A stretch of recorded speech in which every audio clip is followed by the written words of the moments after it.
Buen mediodía, bienvenidos a la primera edición informativa de BTV Noticias. Mucha información en este lunes 24 de junio, post también triunfo celeste, el debut de Uruguay ayer ante Panamá, que ganamos 3-1. Toda la información, por supuesto, con Juan Carlos Yelsa desde Estados Unidos. Además, la cámara celeste de Sergio Gorsi también estuvo captando a los hinchas en la previa al partido.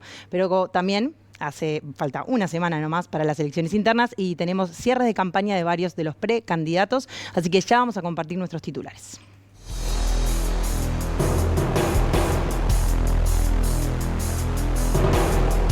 Uruguay ganó 3-1 ante Panamá en su debut por la Copa América 2024. El análisis y las repercusiones con Juan Carlos Yelsa. Los precandidatos por el Frente Amplio Yamandu Orsi y Carolina Cose realizaron sus actos de cierre de campaña este fin de semana. En Florida, Álvaro Delgado volvió a defender la ley de urgente consideración y por su parte Guido Manini Ríos consideró que votar a Delgado es más de lo mismo.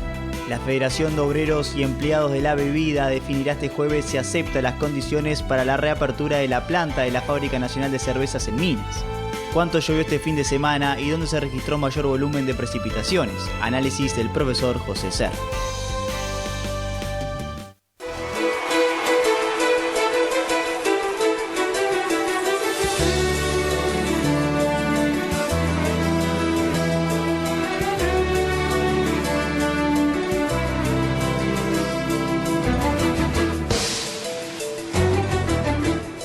Y nos metemos de lleno en la campaña electoral, que ya queda una semana para las elecciones internas del 30 de junio. El precandidato del Frente Amplio, Yamandu Orsi, habló en su acto de cierre de Las Piedras y dijo que quienes esperan la fractura del Frente Amplio pueden seguir esperando sentados.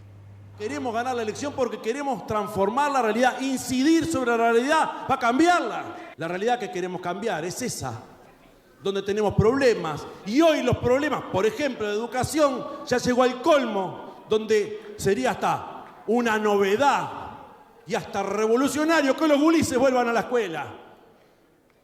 Donde que los docentes participen en la organización, en los centros de concentrados, en la dirección de la educación es un milagro y hay que pelear por ese milagro. Y a veces me pregunto, ¿qué reforma va a hacer? No sé si voy a hacer una reforma. Capaz que hay que hacer la revolución de las cosas simples. Las cosas simples. ¿Sabes qué? Hoy no vamos a plantear que los gurises vuelvan a la escuela. Hoy no vamos a plantear que la extensión del tiempo pedagógico, como podamos. Pero es lo que hay que hacer. Hoy no vamos a plantear el protagonismo de los docentes en la dirección de la educación. Hoy no vamos a plantear transformar el Sistema Nacional Integrado de Salud. Y tenemos tres precandidatos, Carolina, Andrés y yo, que estamos dispuestos a asumir esa responsabilidad. Y tenemos equipos atrás que nos dicen, vamos arriba. Por su parte, la precandidata también del Frente Amplio, Carolina Cose, cerró su campaña de cara a las elecciones internas, tildando al gobierno actual de conservador y prometiendo la inversión más grande en ciencia y tecnología. Hay dos caminos posibles en este año de decisión. Un camino progresista y un camino de continuar el retroceso, un camino conservador. Y este gobierno conservador, es muy fácil darse cuenta que este gobierno es conservador y de retroceso si uno lo compara con los enormes avances de verdad que tuvo el Uruguay durante los gobiernos del Frente Amplio. Porque no hay sonrisa ni selfie que pueda disimular lo conservador que es este gobierno. En nuestro próximo gobierno le vamos a destinar el 6% del PBI a la educación y el 1% del PBI a la ciencia. Y vamos a hacer la inversión más grande de la historia en ciencia y tecnología. Y en filas del Partido Nacional, el precandidato Álvaro Delgado dijo que si se aprueba el plebiscito contra la reforma a la seguridad social, el país tendrá un modelo económicamente kirchnerista que confisca ahorros. Durante un acto de cierre en Florida también defendió la LUC. Cada vez que empiezan a sacarse la careta y a decir la verdad sobre lo que van a hacer, y dicen como esto, que van a derogar estos artículos que son esenciales de la luz, que le cambian la vida a la gente, que son sociales, que son importantes.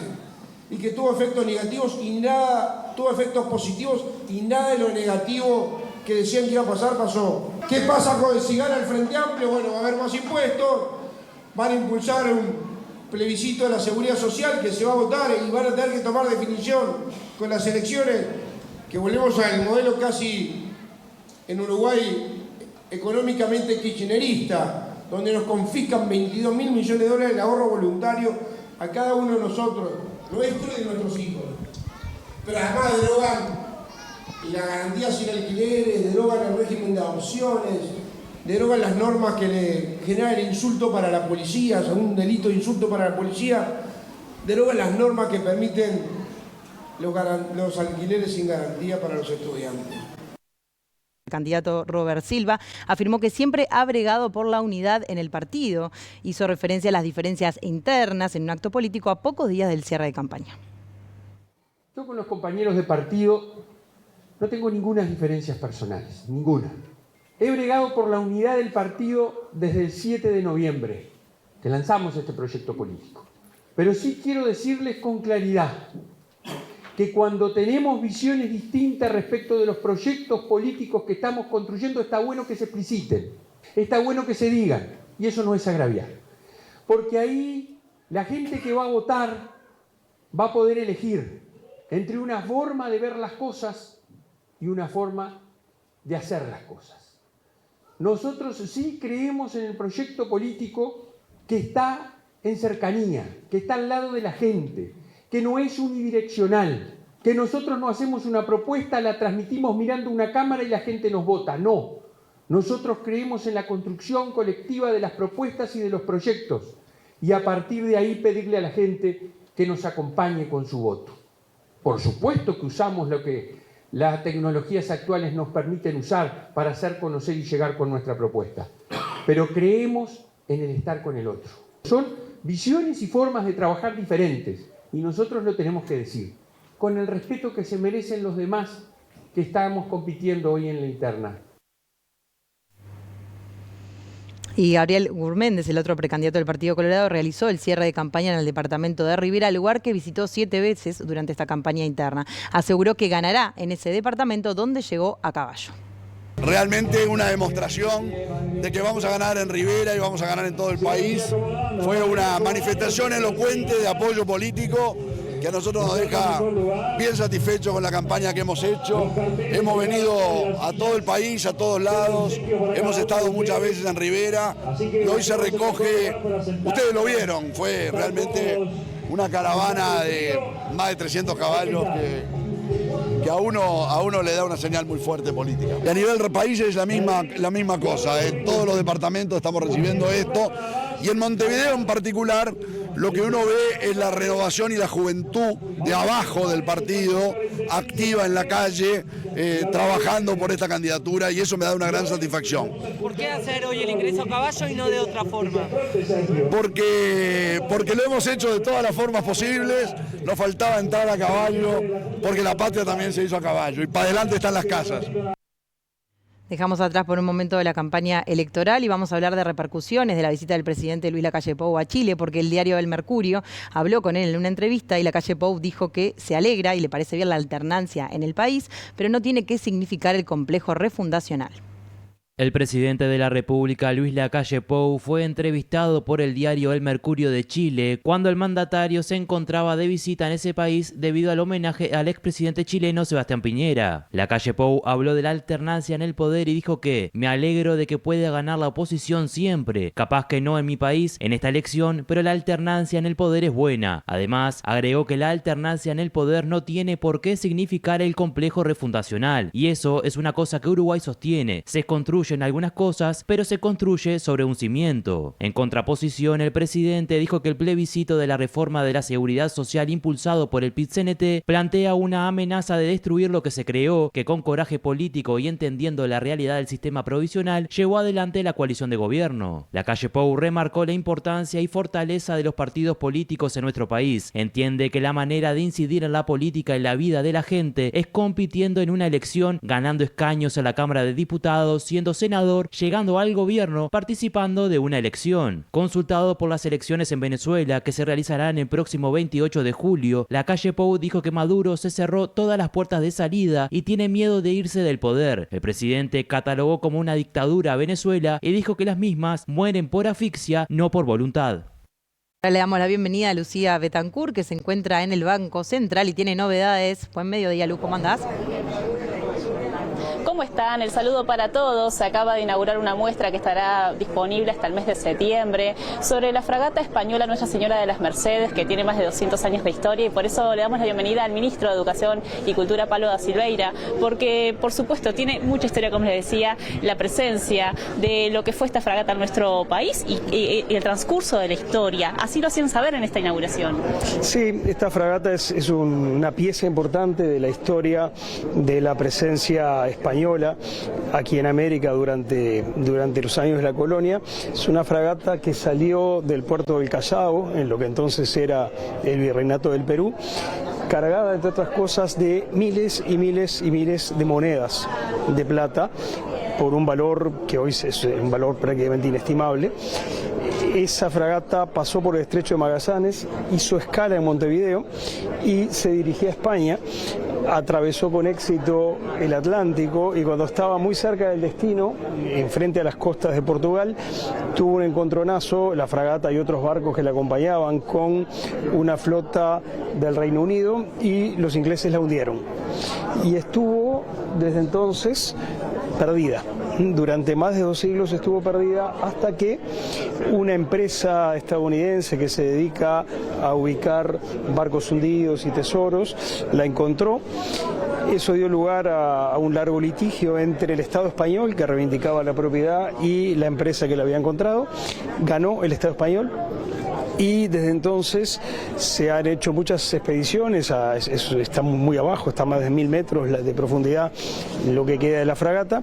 Se han extraído muchos objetos extremadamente valiosos, se han recuperado, y ahora se vino trabajando desde hace años en un acuerdo por el cual una parte importante de la carga que llevaba esa fragata, especialmente las monedas, van a estar en exhibición en algunos puertos de América Latina y por supuesto otra parte en España. Las monedas siguen siendo propiedad del Estado español, pero se firmó un comodato, lo que significa que nosotros, por ejemplo, recibimos algunos miles de monedas que quedan aquí en Montevideo de manera permanente para ser exhibidas cada vez que queramos, como parte de volver a una historia que nos involucra a todos, que involucra a los países de América Latina y que involucra a España. Bueno, ahora con la distancia que da el tiempo, se puso en marcha esta gran operación de cooperación cultural. Esta muestra va a estar aquí en el Banco Central disponible. ¿Qué se le invita? ¿Qué invitación se realiza al uruguayo que quizás a veces es medio reticente o no es tan quizás común que venga o que se acerque? ¿O qué visión se tiene del Ministerio de Educación y Cultura cuando hay este tipo de muestras? Creo que vale mucho la pena. Primero, es una muestra muy bien organizada, muy didáctica, que explica muy bien y con pocas palabras el contexto, el momento en el que ocurrió. Luego, las monedas tienen que ver con nuestro pasado. Estas monedas que hay aquí eran las monedas de más valor que circulaban en la época del Imperio Español en América. Estas monedas circularon en Montevideo en su época, y no tenemos que olvidar que es parte de nuestra historia, que es la época colonial, está en nuestras raíces y en realidad está en continuidad con lo que luego fue la independencia, ¿no? No hay que olvidar que los héroes de nuestra independencia eran hijos o nietos de gente que participó de la administración colonial. Entonces tiene que ver con nuestras raíces y es una manera muy linda, muy agradable de conectar con el pasado más remoto que tenemos los uruguayos, en el sentido de instituciones funcionando, una moneda en circulación y esa clase de cosas.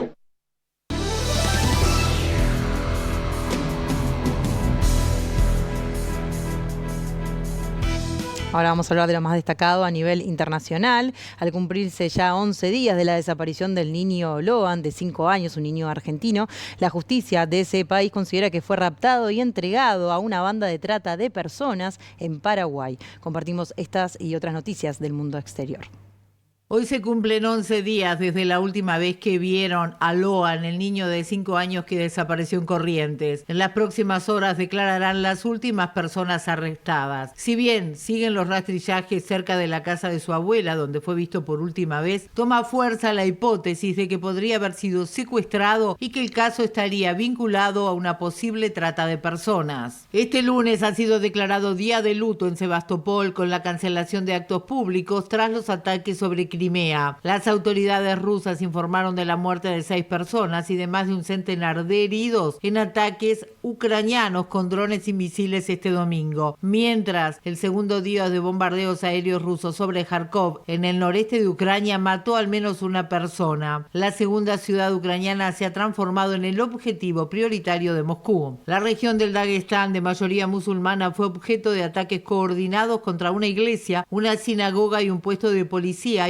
Varias personas murieron. Aunque el hecho está siendo investigado, expertos apuntan a un ataque integrista islámico. En la región hubo en los últimos años un crecimiento del grupo yihadista Estado Islámico, cuyo objetivo es desestabilizar a Rusia en momentos en que está totalmente enfocado en la guerra en Ucrania. La viabilidad de una propuesta respaldada por Estados Unidos para poner fin a la guerra en Gaza quedó en duda este lunes, después de que el primer ministro israelí Benjamin Netanyahu dijera que solo estaría dispuesto a aceptar un acuerdo de alto el fuego parcial que no pondría fin a la guerra. En tanto, el ministro de Defensa israelí Yoav Gallant viajó este domingo a Estados Unidos para entablar negociaciones cruciales en el momento de la guerra contra el movimiento islamista palestino Hamas en Gaza y sobre las tensiones en Líbano con el grupo pro-iraní Hezbollah.